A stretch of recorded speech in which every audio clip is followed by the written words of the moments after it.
Trish Pahanik, and this is Synopsis, your first early morning briefing. It's Friday, August 4th, 2006, and here is today's top story.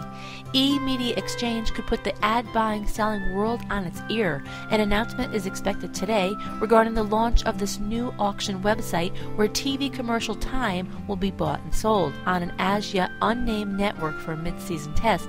According to today's Wall Street Journal, behind the project are a group of major commercial advertisers, including Toyota Motor, Walmart stores, Microsoft, Hewlett-Packard, and Home Depot, as well as a handful of media buyers, including Interpublic Group's Magna Global.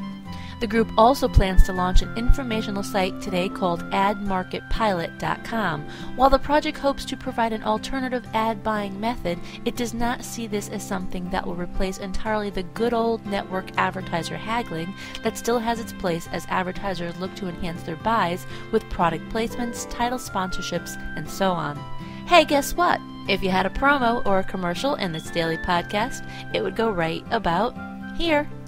Coming up under More Good Stuff, Project Runway delivers its biggest audience ever, more pilots showing up on viral video websites, Sony Pictures TV International and Arts Alliances will rent movies online, and what is a netcam?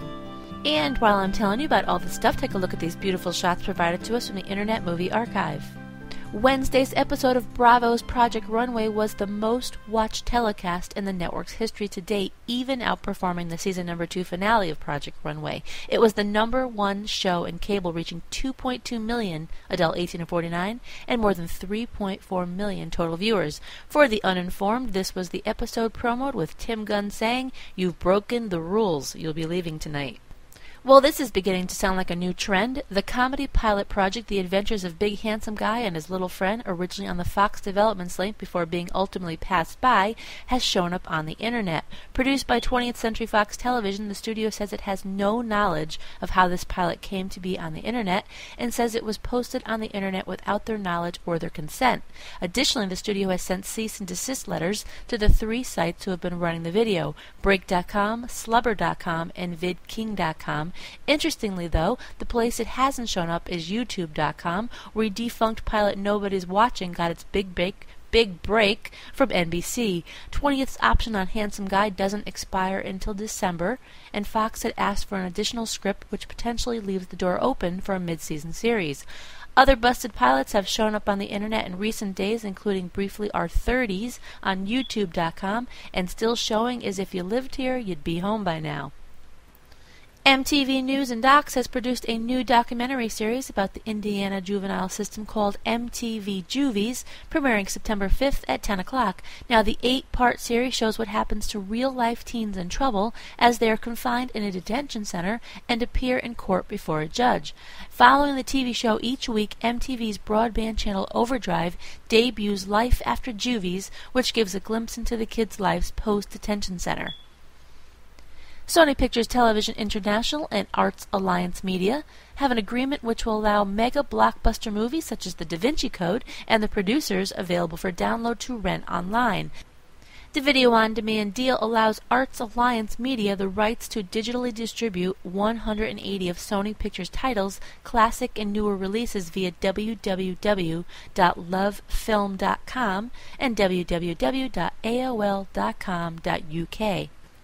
This sounds pretty cool. Netcam. In a tennis tournament, Netcam can make the ball look as if it's in 3D as it goes whizzing by, and you can catch it on the Tennis Channel. The network will partner with its longtime advertiser Acura, dubbing the new camera perspective the Acura Netcam, and it will use it for the first time during the Acura Classic, which begins its volley this week.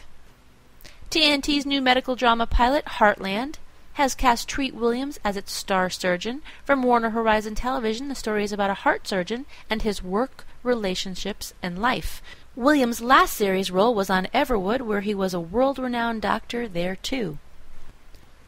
Jumping into the rating summary for Wednesday night, according to Live Plus Same Day ratings from Nielsen Media Research, and it went like this. Fox was 1/10 of a rating point ahead to win Wednesday night with a 3.09 adult 18 to 49. Now at 8 o'clock, NBC came out of the gate at number 1 with the first half of America's Got Talent at a 2.910, and Rockstar over on CBS came in second with a 2.58. At 9 o'clock, Fox shimmied into first place with So You Think You Can Dance at a 3.711, and the second half of NBC's talent show was number 2 this hour at a 3.410.